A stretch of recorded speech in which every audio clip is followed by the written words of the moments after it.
Slick back.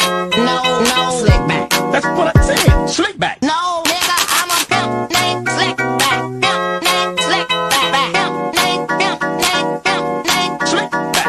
Nigga, are you deaf? I'm a pimp named Slick.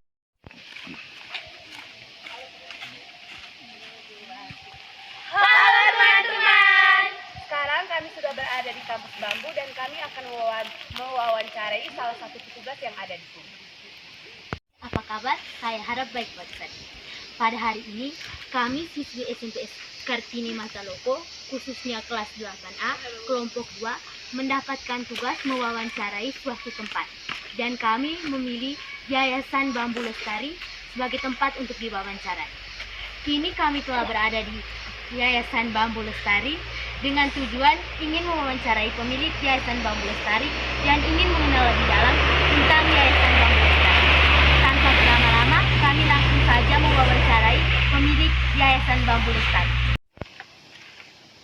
Halo, sekarang waktunya kami untuk mewawancarai salah satu dari pegawai desa Bambu Tritogo.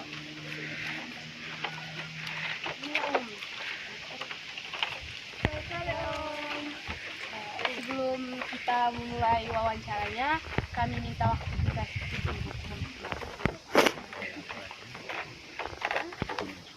Saya Pak Khalid sebagai koordinator di kampus Bambu Tritogo.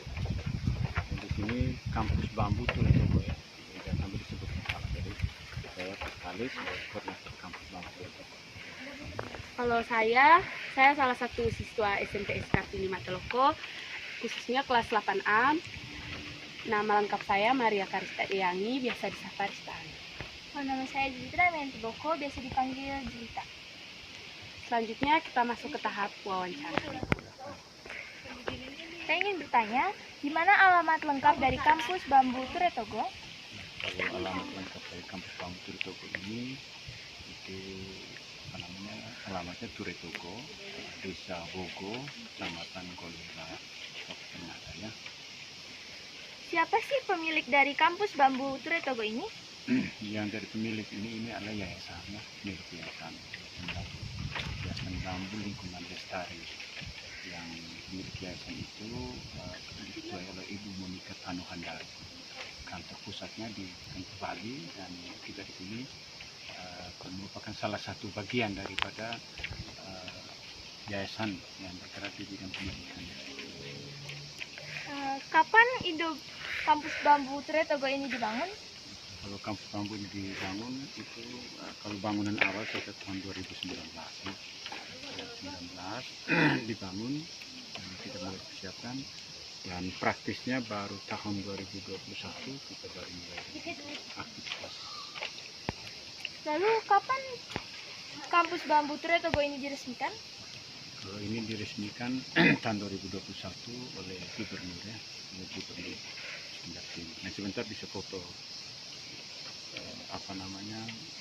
plakatnya. Kalau boleh tahu, jam berapa saja pengunjung bisa mengunjungi kampus Bambu Tritogo ini? Kalau kampus Bambu ini boleh dikunjungi dari jam 9 pagi. Jam 9 pagi ketika ada aktivitas pegawai mulai masuk, tapi kampus Bambu mulai dibuka. Apa tujuan dari pembangunan kampus Bambu Tritogo ini? Jadi tujuan dari pembangunan kampus Bambu Tritogo ini itu pertama di sini adalah tempat pendidikan dan pelatihan. Ya. Tempat pendidikan dan pelatihan di mana semua orang yang datang di sini selain dia mengunjungi, tapi dia ingin belajar tentang bambu, dia mengenai bambu. Di sini dia belajar pembibitan, bisa belajar tentang bagaimana memelihara umpan bambu, kemudian bagaimana membuat produk-produk dari bambu, kemudian bagaimana membangun bangunan dari bambu itu di sini tujuannya untuk sebenarnya lebih pada pendidikan dan pelatihan. Lalu bagaimana proses pembuatan produk yang ada di kampus Bambu Tritogo? Kalau kami di sini cara membuat produknya itu pertama kita mendorong orang-orang lokal sini dia belajar dulu tentang bagaimana produk turunan dari bambu, apakah itu furnitur ataukah produk-produk turunan lainnya, itu kita ajarkan. Terus Jadi pertama biasanya kami ada pelatih, kemudian kita dorong orang-orang lokal sini, dia mulai buat. Jadi ada yang menghasilkan berbagai macam produk ya. Jadi prosesnya seperti itu. Kemudian apa produk-produk yang dihasilkan di kampus Bambu Ture Togo ini? Kalau yang dihasilkan di sini macam-macam ya. Pertama mereka membuat gelas bambu, gelas dari bambu. Kemudian membuat pokoknya peralatan makanan dari bambu. Ada induk, apa namanya, tempat makanan, gelas, kemudian ceret, kemudian juga apa namanya, pinisi, kemudian macam-macam produk yang ada anyaman juga, anyaman yang dibuat untuk kepentingan yang dibuat anyaman itu tempat makanan dan sebagainya. Mengapa peralatan-peralatan yang ada lebih banyak terbuat dari bambu? Ya, sebenarnya begini, kalau mengapa dibuat dari bambu, pertama karena potensi kita sini ada bambu. Kalau sangat ironis kalau potensi bambu, kemudian kita justru membuat produk lain. Jadi sebenarnya ternyata setelah kita melihat berbagai macam referensi, ternyata produk bambu itu produk-produk itu bisa dibuat dari bambu. Dan mengapa dari bambu? Karena memang potensi bambu kita banyak. Kemudian Yayasan Bambu mendorong kepada kampus bambu ini untuk kasih pendidikan pelatihan kaitan dengan bambu. Semua dengan bambu. Kenapa? Jadi latar belakangnya itu yang pertama karena ada bambu banyak. Kalau tidak ada bambu kami mau latih apa? Gitu kan begitu. Logikanya begitu. Kemudian bagaimana proses perkembangan kampus Bambu Ture Togo dari awal dibangun hingga saat ini? Kalau perkembangannya begini. Pertama sekali orang ketika berbicara tentang bambu ini, berbicara tentang bambu, orang-orang lokal di sekitar ini anggap biasa. Tapi kemudian ketika kampus bambu ini mulai berkembang dan mulai dapat pendidikan pelatihan dan lain sebagainya, ternyata dari waktu ke waktu daya minat orang terhadap bambu itu tinggi. Mulai belajar tentang bambu, datang ke sini orang mulai pesan produk bambu. Jadi dari waktu ke waktu terus berkembang. Bahkan kita di sini bisa menghasilkan produk bambu menjadi frame sepeda, dan itu digunakan untuk kepentingan dunia dan kepentingan banyak orang. Jadi itu banyak hal yang kita lakukan. Kemudian mengapa pihak kampus Bambu Ture Togo lebih memilih untuk membangun kampus bambu ini dibandingkan usaha-usaha yang lain? Ya.